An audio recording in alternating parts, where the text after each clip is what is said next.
This is a very important landmark case that clarified the collegium system after the second judge's case. Case title: Re. Special Reference 1 of 1998. Also known as Third Judge's Case. Date of Judgment: October 28, 1998. Bench: A9 Judge Constitution Bench headed by Chief Justice A.S. Anand. Case background: यह मामला भारत के राष्ट्रपति, president of India, द्वारा संविधान के अनुच्छेद 143 के तहत दायर की गई एक विशेष याचिका, स्पेशल रेफरेंस, से उत्पन्न हुआ था।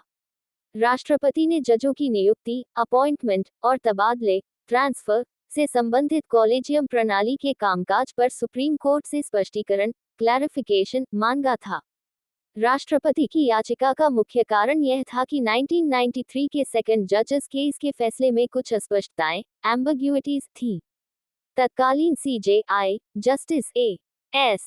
आनंद ने केवल 2 वरिष्ठतम न्यायाधीशों से परामर्श करके तबादले की सिफारिशें की थी, जिसे कुछ लोगों ने सेकंड जजेस केस के फैसले का उल्लंघन माना। द कॉ लीगल इश्यूज: राष्ट्रपति ने सुप्रीम कोर्ट से 9 विशिष्ट सवालों पर राय मांगी थी, जिनमें से मुख्य सवाल ये थे: क्या जजों की नियुक्ति और तबादले के लिए सीजेआई का परामर्श, कंसल्टेशन ऑफ द सीजेआई, का मतलब सिर्फ सीजेआई की व्यक्तिगत राय है, या ये सुप्रीम कोर्ट के कॉलेजियम की सामूहिक राय, कलेक्टिव ओपिनियन, है? अगर सीजेआई के पास अकेले निर्णय लेने की शक्ति नहीं है, तो कॉलेजियम में कितने न्यायाधीश होने चाहिए? क्या सीजेआई द्वारा बिना कॉलेजियम के परामर्श के भेजी गई कोई सिफारिश सरकार के लिए बाध्यकारी, बाइंडिंग, है?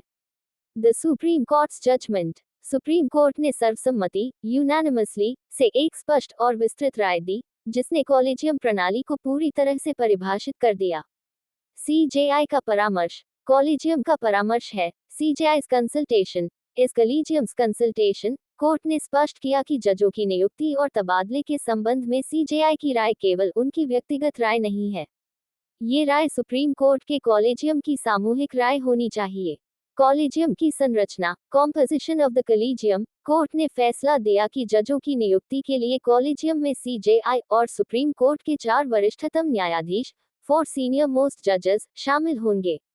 बाध्यकारी सिफारिशें, बाइंडिंग रिकमेंडेशंस: अगर कॉलेजियम की सिफारिशें सर्वसम्मत, यूनानिमस, हैं तो वे सरकार के लिए बाध्यकारी हैं। हालांकि, अगर कोई 2 सदस्य कॉलेजियम की सिफारिश से असहमत, डिसेंट, हैं, तो सीजेआई को वह सिफारिश नहीं भेजनी चाहिए। लिखित कारण, रिटन रीजंस: कोर्ट ने ये भी कहा कि अगर सरकार कॉलेजियम द्वारा भेजी गई सिफारिश को लौटाती है, तो कॉलेजियम को उस पर फिर से विचार करना चाहिए और यदि वे अपनी सिफारिश को दोहराते हैं, तो सरकार को उसे स्वीकार करना होगा। Significance of the judgment: collegium प्रणाली का पूर्ण स्पष्टीकरण, complete clarification of collegium system. इस फैसले ने 1993 के सेकंड जजेस केस की अस्पष्टताओं को पूरी तरह से समाप्त कर दिया। इसने कॉलेजियम प्रणाली को एक निश्चित संरचना, डेफिनिट स्ट्रक्चर, दी। न्यायपालिका की स्वतंत्रता की पुष्टि, एफर्मेशन ऑफ जुडिशियल इंडिपेंडेंस। इस निर्णय ने एक बार फिर न्यायपालिका की स्वतंत्रता को भारतीय संविधान के एक महत्वपूर्ण स्तंभ के रूप में स्थापित किया।